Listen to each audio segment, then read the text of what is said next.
Texas Podcast Massacre contains spoilers and adult language. For more horror, visit us at our website at texaspodcastmassacre.com.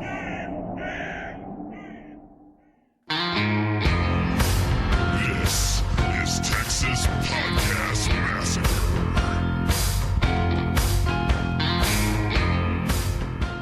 Welcome back to another episode of Texas Podcast Massacre. I'm your host, Mitch, and with me are my excellent co-hosts, Lisa. Heidi ho. And Nate. Neighborino. In today's episode of Texas Podcast Massacre, we'll be reviewing the news for the week of 9/18, so this today and the rest of the week. Hope y'all brought some good news stories. Hell yeah. Woo! We're excited about all the awesome horror movies. We had a couple of cool things kind of happened in the last week. So yeah, horror movies have been on the rise. Yeah. This is the time of the year for it, but there's been some particularly good movies coming out, which is awesome. Yeah. So we'll just go ahead and kind of jump into our news segment. First eyewitness account came from people who were understandably frightened and almost incoherent. Yeah, so Nate, that actually, good job, because that was a perfect segue into the first thing I wanted to talk about. But I was reading a article. I guess it was probably, spurred on since it came out, and it, only made what, like 108 million or something the first weekend. Oh, more than the first weekend it was like like a little over 100, and the first week it's been like 179. Chump change. It's not much. It's a huge amount. So the biggest R rating opening ever. Oh my gosh. Yeah. So the the article was talking about how horror movies tend to be cyclical in terms of their popularity and they're just being good. And so they were talking about, is this right now a new golden age of horror movies? Yes. The thing that they cited the most was the Conjuring series, and I know Nate, you're not as a big a fan of those, but with which obviously. And I'm not a big fan of that one, so agree to kidding. disagree. And they also cited it, right, because it had such an amazing it is crushing. opening. It's crushing right now. So I'm just curious, because you guys literally have been watching horror movies for, what would you say, 20-ish years, probably, maybe more? More, yeah. I mean, I don't want to date us, but y'all been watching them a lot longer than me, so you've seen it come and go. Do you guys feel like this is the best it's ever been? I don't know about the best ever, but it is on the rise. I think it's just different. It's real good. It's different, but it's a good different. Yeah, but there's a lot of trash periods, like in the 80s and stuff. There's a lot of trash. Yeah, but the 80s were good in that the slasher flicks, they were good in a sense that there were a lot of them that were terrible. Well, they were campy, but they were that good campy. I mean, those are the ones that you have that nostalgic feeling about, right? I think the nostalgic is versus like the 90s where it's the kind of the smart horror film in terms of like we're all in on the joke on all the different tropes about horror movies. Oh, the girl falls, even though they still do it, they almost kind of fourth wall point it out, like they're joking about it. Yeah, like the beginning, wasn't that how the beginning of Scream did that? Mm-hmm. Yeah. Yeah, but that was the first one to kind of do it. And that was awesome. Okay. Yeah, and but they all kind of followed that same script. What the 2000s were kind of. 2000s were trying to be more realistic. I think it's a lot of remakes in the 2000s too, which kind of a little bit more realistic, a lot more gore films like Hostel. Yeah, it was in the mid 2000s. Those. Yeah. And now I think we're back to supernatural and more fear psychological based movies, and I think I just think it's different, but I think you're right. With successes like with successes like the Conjuring series, whether you like it or not, Nate.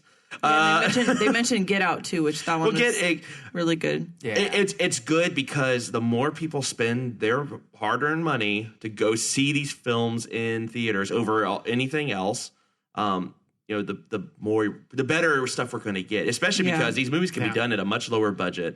The blockbusters are dying. Yeah, Get Out was like $3 million or something. Yeah, for like the total filming. Yeah.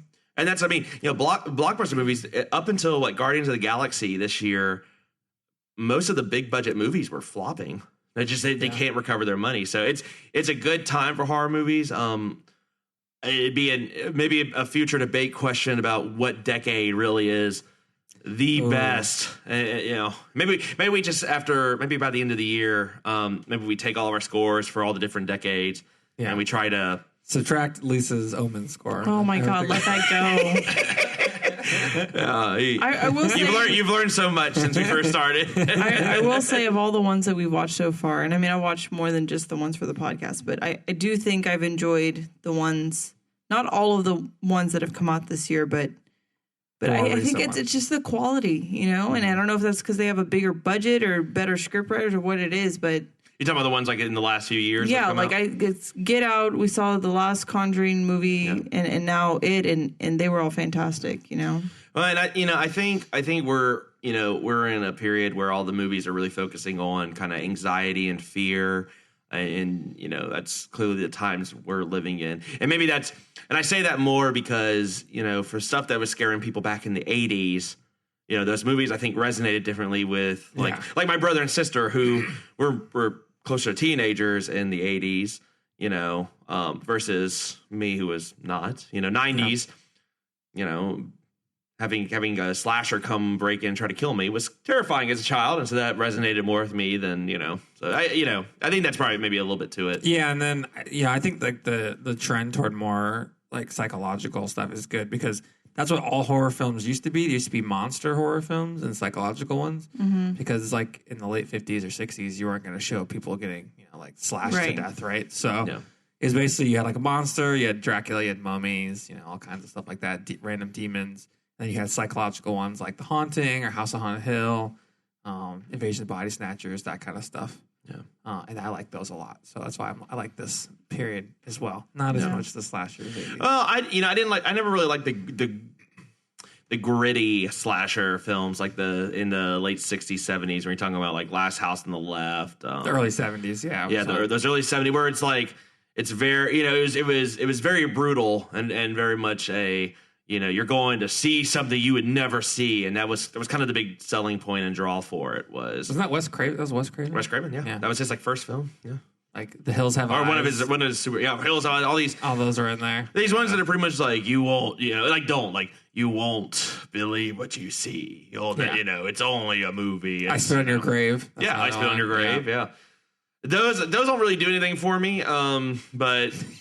I mean, but again, like sexually, they don't do anything for me. Well, I'm just kidding. That's gross. That's what she said. That's what she said. Yikes. Yeah. So speaking of kind of the older movies, so first, I did the little live tweeting of American Horror Story Cult. I'll be a little late doing it this week, but I'll still probably do it maybe the next day after. Did y'all know that the series is actually filmed in the same neighborhood as Halloween? Oh, really? Yes. This is in Haddonfield? I'm just kidding. Well, that's the thing, right? So I knew it when I was watching it. I'm like, man, all this looks like really familiar. And I just thought that was just, just like a tip of the hat. But I think Bloody Disgusting kind of reported like, no, this is straight up the same like neighborhood and set that they used in the original Halloween. That's awesome. And they actually had the screenshot of the actual houses. They show what they looked like back when they filmed Halloween, back in the 70s to what it is now.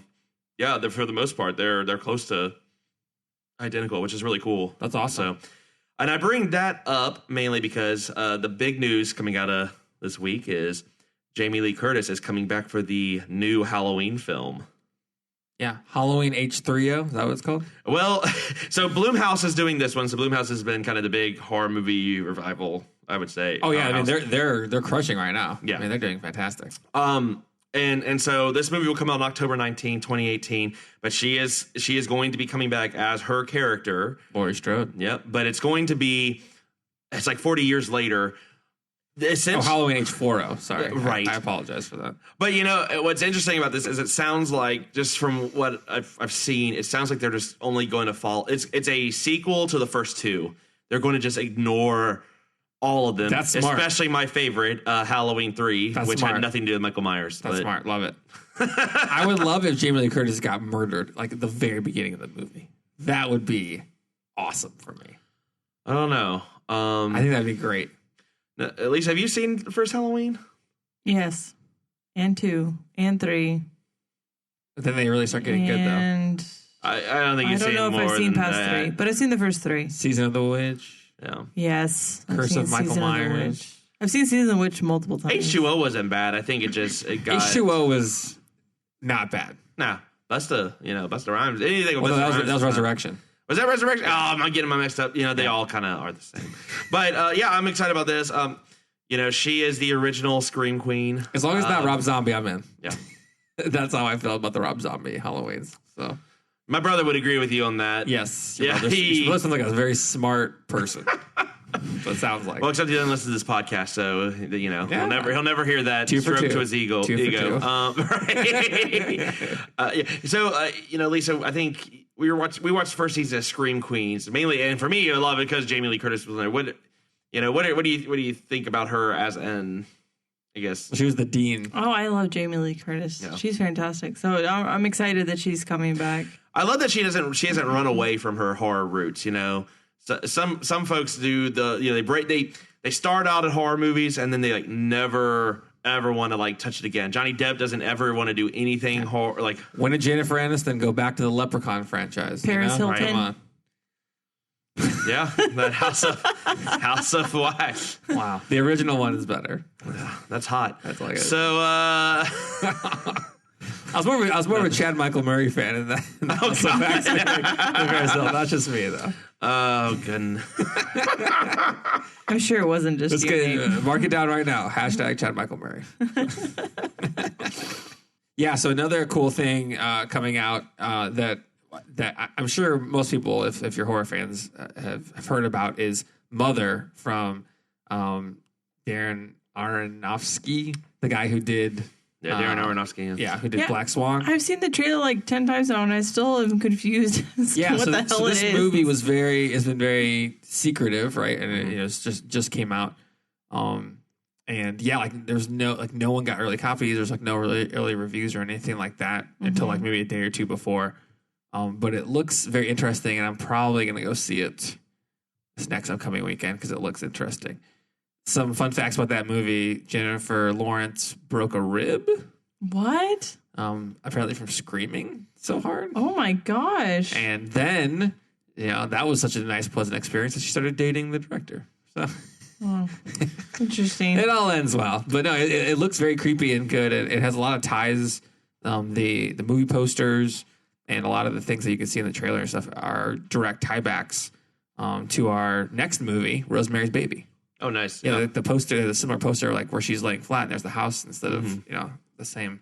Yeah, Rosemary's Baby, so yeah, that's awesome. yeah. So I was watching the trailer, and you can't watch it when you're pregnant because I'm like, what is going on? It was kind of weird. It actually says I'll probably watch it. you can't watch while pregnant. It's like actually Yeah. Right in the That beginning was one of the trailer, things, they actually right? had a disclaimer like don't watch this.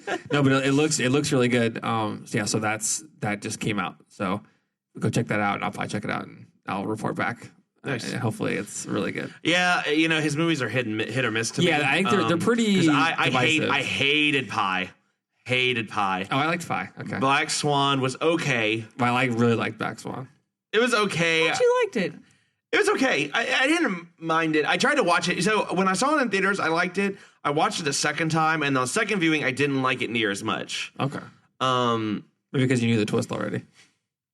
Well, maybe. It's like when I watched Sixth Sense the second time, The twist- it lost something for me. I'm not sure what happened. No, the second time is better because then you start seeing it Yeah. like, holy shit, how did I miss all of this? That's when you have a twist, that's really the reaction. It's like watching Fight Club again. It's like, oh shit. Yeah, no, they're yeah, we're spoiling this Yeah, we're like spoiling. 20-something-year-old film. Such a good Apologies. movie.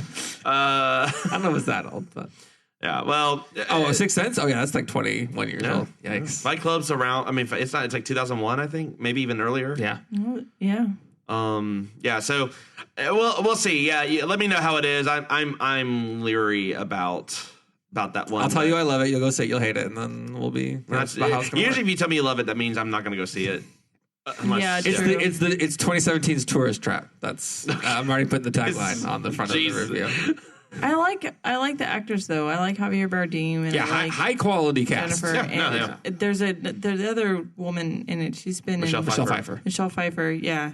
Yep. So I mean, And they Harris. got a good cast, and they certainly did keep it a secret. So we'll see. Yeah, I know that doesn't happen very often nowadays, Yeah. which I really appreciate for Yeah. sure. Yeah. No, I don't know. The font on the thing makes it look like Mamma Mia knockoff.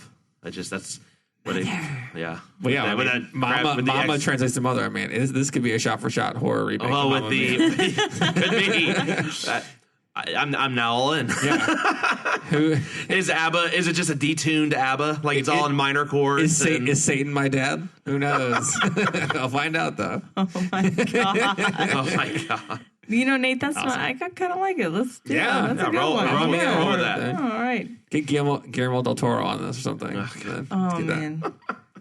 So one thing I did want to ask you guys, because wanted your opinion, is I was reading that there was a movie that came out, and I got to pull up the name here real fast, but they compare it to, you guys mentioned that movie, I Spit on Your Grave. Yep. And so this one, I think, let me find it because I don't want to say the wrong name, but it's Revenge. They said, so it's a very similar. I read about this. Did you read about well. this? Yes. Yeah, so very similar kind of plot line. Says heading out for a weekend away with her boyfriend and 2 friends. Things don't go as planned. Jan is stalked, assaulted, and left for dead. And then, of course, you know, she wants to get her revenge. So the thing I read about is actually one scene. What's the name of the movie? Revenge. Oh, it's just called Revenge. It's just called Revenge, yeah. That one scene in it was so intense that at the screening, one guy had a seizure. And so apparently the director, I think it was the director that came out and said he heard people in the audience like talking and commotion. Someone said, hello, hello. And he just thought they were just goofing around. Yeah. And then he saw the paramedics come in and he was like, oh, uh-oh. So I have that actually happened to me at a early screening of Hot Tub Time Machine. No. I am not kidding. Because I haven't seen it. It's just, are there a lot of flashing lights and was stuff? that bad? Or? No, but it was, I don't know, but I kind of like that movie actually. But yeah, a guy had a seizure and they had to stop the movie like 2/3 of the way through. Oh, that's nice. A guy had a seizure. Yeah, in the movie theater. I thought you said. Yeah, I thought you said. Sorry, I jumped on that I had a too. similar experience in that someone in the theater had a seizure. Oh, in during, your theater? Yeah, in my theater. Oh my gosh. Yeah, like 3 rows ahead of me. Yeah, Lisa and That's I both were like, intense. "Oh my god, Nate!" It's like, I know. yeah. I'm fine. Nate, Jesus. I'm fine. And then the guy got paramedic out, but he seemed like he was better. But yeah. Like mid movie. So Yeah. the That's same crazy. kind of thing. So. Yeah, this guy was fine, but they said that. So they said Very the similar movies, Revenge and Hot Tub Time scene- Machine. He said the scene that it happened during. I guess someone had like a shard of glass in their foot, and they were trying to dig it out, and so I guess that was just too intense. Oof. For the guy, but the question I really wanted to ask, the point of this was just to ask you guys. Because we keep pushing the limits, I feel like. So how far is too far? I feel like a shard of glass in the foot. I mean, okay, yeah, just look away if that's too And much. Hostel's already happened. But Saw's some, already yeah. happened. I mean, we've had some pretty intense films come out with pretty gory, torturous stuff. So how far is too far? The farthest, and Mitch and I talked about this last week, the farthest you can go is the audition for me. Oh, yeah, no, Audition. That's the farthest you can go. So, yeah, I don't even want to say it. I don't want to ruin it for anyone who hasn't seen it because it is shocking. Yeah, so But there is a scene where there's some sort of limb loss that occurs, and like piano wire. and it is disturbing, way more than Saw or Hostel or anything I've ever seen by far. Yeah, I think because in Hostel you knew what you were getting into. I don't think you knew that with Audition. You were like, what the shit? Because Audition just kind of flips a switch on you. It doesn't really like, Hostel is like, I know this is all coming. Okay, cool. Not cool, but I laughed through Hostel. I should. Oh, wow. Me and my college roommate just were weird. crying, laughing. Well, the dude slips on blood and lands on a chainsaw. And I mean, come on, that's dumb. That's pretty bad. It's so bad. That's why it was so funny. First. Yes, wear no non-slip boots easily. When you're killing someone, make sure to wear like pool shoes or something, Right. or something, so that you got a grip. I don't know. That one's rough. I mean, to answer your question, I can handle most things. There are things I certainly don't like, but to say that like I would like these people that throw up or that are like sobbing and or just in hysterics afterwards. I don't know that I have a good answer. It's all a movie because it doesn't. For me, like I don't think I've ever watched all of Hostel because I just hate that movie. And part of the reason I hate it is just because it's like this so torture porny. I just like it's not necessarily that I'm like. I mean, I am kind of cringing as I'm watching because I'm like, well, yeah. Well, that's like why we that. laughed at it. It was not like we were like, but like I just don't like that stuff. But yeah, nothing would ever like make me like go insane or something. Do you think that since, and it's not just horror movies, I mean, the action movies and stuff have so much violence now. Do you think people have just started to become desensitized? They're like, it's fine. Oh, look, he got his arm torn off. Whatever. No, I think people just. I mean, I think people are smarter than we sometimes give everyone credit for. I think people just think that they know it's a movie. You know, they're like they know what they're getting into. If you're walking into a theater to see a movie called Revenge or to see a movie, like Hostel, you know what you're buying into. Even if, like, when we saw it, that poor girl was losing her shit because her friends were kind of dragging her to it, but she wasn't out like sobbing and like, having seizures and fits. So. Well, it's not necessarily always like the person's fault. Like, remember when we saw Witch and there was those children that were there? Well, that's different. So people who bring their children in, y'all just find a babysitter or I realize go to a different movie. Yeah, I know it's tough sometimes to get a babysitter on short notice, but these movies aren't. You'll be able to watch it some other time. Don't bring kids. Like the in kids there. are so young, they'll forget it, right? If a kid true like right, guys, you can't remember that far. It's all good. If I asked my mom to watch a horror movie, she would sort of begrudgingly do it just because my family likes horror movies in general. But she would never have brought me to one. If that makes sense, right? Yeah. She would have. I mean, we've seen kids as young as like 5 years old there. Oh yeah. And in our movies, I hesitate to say it. I maybe understand bringing tiny newborns because the parents hope they're going to sleep through the movie. But don't bring a kid that can actually process what's going on the screen. That's just a really good sleeping environment. A loud movie theater. That sounds like I mean, it's dark. You got that component. Babies can sleep through anything. Okay, well then just leave them in the car. Problem. Yeah. So I don't have a. Oh my god! I'm just kidding. Make sure there's a car seat and then leave. That's fine. I don't have a good answer, but I guess anything where it's just people killing dogs for like a whole hour and a half, I probably wouldn't be down for that. But that's your own. I would walk out of that, but I would have never walked into that. I would rather watch that than Hostel. Probably. Jesus, yeah. Like I can't monster. That's the other thing. I'm okay with that. That's okay. Someone could be drop kicking babies for half an hour, and I'd. All right. You did that to a dog, and I'm very upset. Hey, we're doing a Witch in a couple of weeks. Calm down. True. Spoilers. That's my element. Spoilers. Oh my god. Okay, so so here's one I wouldn't walk out on. Let me tell you, I love the Gremlins franchise. Yeah, Gremlins, great. Both of them. I think actually number 2 is my favorite because it's crazy. I mean, Hulk Hogan has a cameo. That's not negative for me. Retroactively negative for me. But Saruman's in it. Oh God, why am I blanking on his name? Christopher Lee. Yeah, Christopher Lee. Thank you. Yeah, with his awesome death metal band that he's in. Yeah, that is awesome. Yeah, okay. Christopher Lee is the shit. Yeah. Oh, he was the shit. Original. Well, yeah, he still is to me. Yeah, but he was really old and he had a very good career. I mean, he was Dracula. He was all the. I mean, he was the Mummy and Frankenstein. He was basically the Boris Karloff for a different generation. Anyway, so I'm getting off pitch. So there've been talks for a long time about doing like Gremlins 3. Yeah. So there are 2 different pitches. So there's one script that's out there that talks about. It's kind of a darker one, but it focuses on the idea that really to truly stop the Gremlins from coming back, they have to kill Gizmo. And so I think there's do it. Yeah. Now do it. Now see how much damage those Gremlins cause? It's 2 or 3 simple rules. Follow the rules, you're fine. It's really not hard. It's really the movie is really just about having responsibility for your fucking pets. Yes. Responsibilities. Yeah. Wow. It's from Rugrats. I know. Yeah. Sure. Sure. Well, so there's another reboot idea, and I'm a little more down for this one. So Max Landis, famous kind of director producer there. Yeah. John Landis. I don't remember what, but he's. Oh, okay. Real famous. Well, I'm bad with names. No, just because I've never heard of him, so I don't know what he's done. Nate's gonna look that. Okay. Yeah, go for it. No, keep talking. We'll take a commercial break. You're gonna have commercials. I wish. He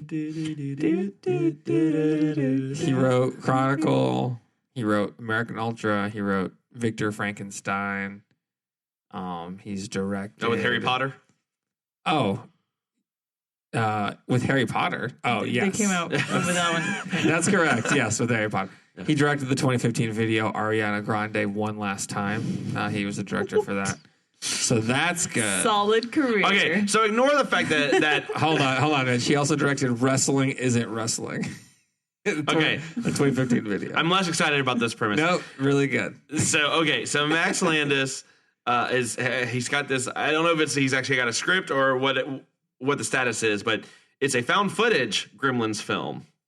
Oh, so essentially, I like that. it starts off as like one of these cute animal YouTube videos where some little girl's like filming her little mogwai, and then of course, and of course it gets wet, and then like the third act, basically the camera is in the Gremlins' possession.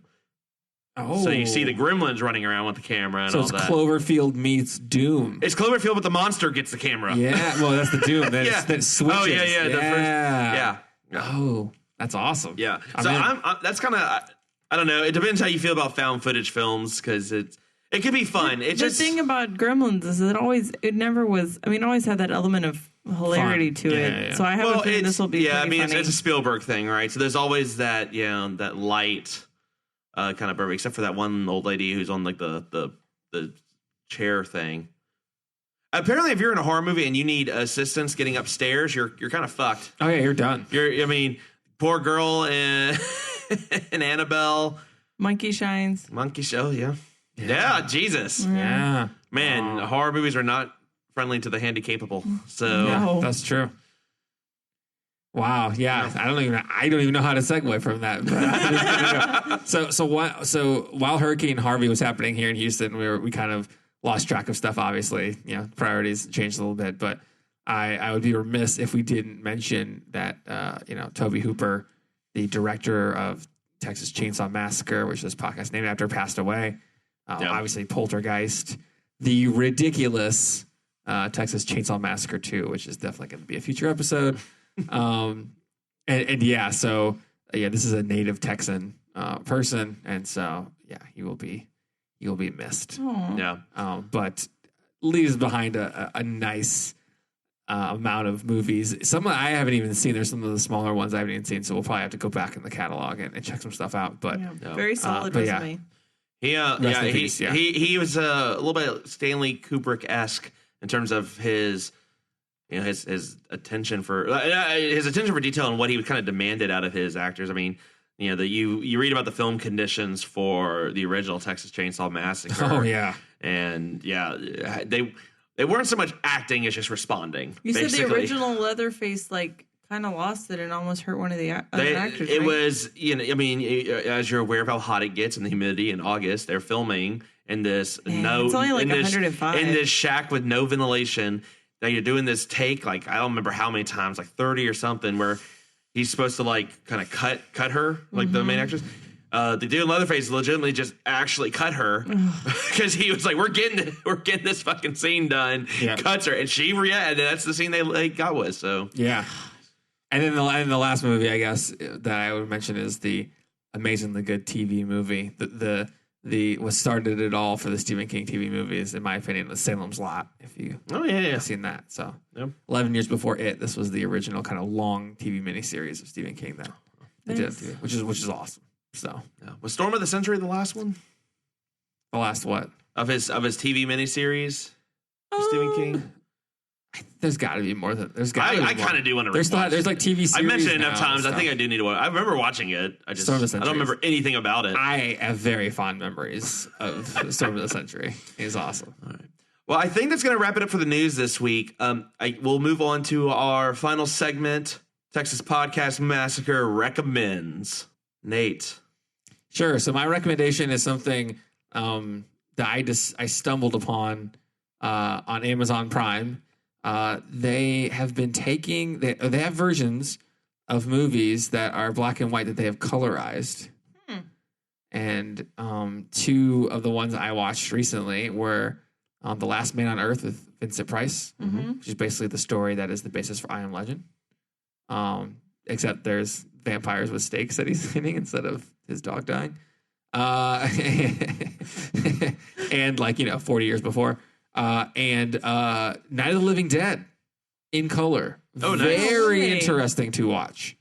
I would recommend it because, yeah, I mean, it's still got like the washed out 60s low budget look, but in color, right? And so it was interesting to watch, and it was an interesting perspective, different perspective to see some of the things, and then not just the black and white contrast, but you could see like the zombies and stuff like in color. I mean, it looked cool. It's interesting. So I'd recommend checking that out and seeing if you like it or not. Yeah. Okay, Lisa, what about you? One that I've seen, and I'm sure we'll put it on the list at some point, but we haven't yet, is there's a movie on Netflix, I'm pretty sure, called Hush. Oh, yeah. Hush is good. That's Yeah. Netflix. Yeah, I feel like we've probably mentioned it before, but I was scrolling through Netflix the other day and I saw it and I just remember I really enjoyed that one. It was really good. It's about a deaf girl and she's kind of like in a cabin in the woods, and then a guy tries to break in, and of course it's this whole cat and mouse game, but it's really well done. Yeah. Definitely a good movie. Nice. So mine, unfortunately, you can no longer stream it. You were able to stream it right before we filmed it. We were filming it. So I'm going to come with a backup very quickly, but I will say this. I watched The Lords of Salem, Rob Zombie's film that did not make a whole lot of distribution. I feel like it did not get a very good enough chance. It was actually pretty decent. You know, if we were giving it a rating in our normal show format, I'd give it probably about like around a 6 out of 10 or so. It's not going to blow your mind, but it was adequately creepy. It was, it was an interesting take on the witch coven sort of story. I mean, what I liked about it was, in this case, she's a DJ and she gets essentially like a band drops off an album. It's not really, but it's a long story. The point being, watch it. It's actually pretty good. It's actually pretty good. I don't want to give too much away because y'all know more me. Like Lords of Malum. Meh. I'm not doing the drop again. Please just stop saying terrible jokes. So real quick, one that you can, however, stream is Battle Royale. The first one, not the second one. I do not recommend. I watched it. I literally watched it falling asleep 2 nights ago. The second one? Yes. Yeah. No, it's not good. But watch the first one if you haven't. So again, if you've heard me mention it several times, if you are a longtime listener of the show. This is essentially what Hunger Games totally ripped off. I won't hear any argument one way or the other about it. It's true. It's damn true. This is a story about a bunch of kids who are brought onto an island and are forced to kill each other until one survives. This is based off a book. The book is actually very good. A lot more government, 1984 sort of vibes. They kind of had to strip that from the movie, but I think they did a good job kind of impressing upon the fact that all these kids have, in the Japanese school system, I guess they've all kind of grown up really together. I mean, you started to hear, but I guess, there's more of a sense that these kids have known each other ever since they were, more cohesiveness in the group than we ever have here in the U.S. Yeah, agreed. So what really I love about this movie from a horror perspective is it's interesting to see all the strategies. They did make a really good, and it's in the book, but they make a really good case of like, what happens to the folks that try to band together? What happens to the folks that just decide, I'm not going to do this? What happens to folks that say, hell yeah, let's do this? They showcase it all, and I thought it was really clever, really well done. Yeah. Certainly a cult classic. Definitely check it out. I like the part where one of the girls decides to shoot a bow and arrow into the dome thing, and then it goes away, right? Yep. Yep. I'm just messing. Jesus. On that note, I think that'll wrap it up for this episode. Remember, we have our new schedule. So this episode is just the news on Monday, and our review of The Craft will be out this Thursday. Oh, yeah. It will be. Nate forgot his days of the week. I forgot my days of the week. Nate's over here now. Yep, everything. You guys are in great hands. Yep. With me. That is why I run the booth. And so we will see you again on Thursday with our review of The Craft. Thank you so much for listening. Nate, where can they find us? They can find us at TexasPodcastMassacre.com. You can tweet at us at TXPodMassacre. We're trying to do some more live tweets, some American Horror Story Cult, and a couple other things. And you can check us out on Facebook, Stitcher, iTunes, all over the place. All right. And with that, we will see you on Thursday. Thanks so much. And remember, just keep telling yourself, it's only a movie. Good night.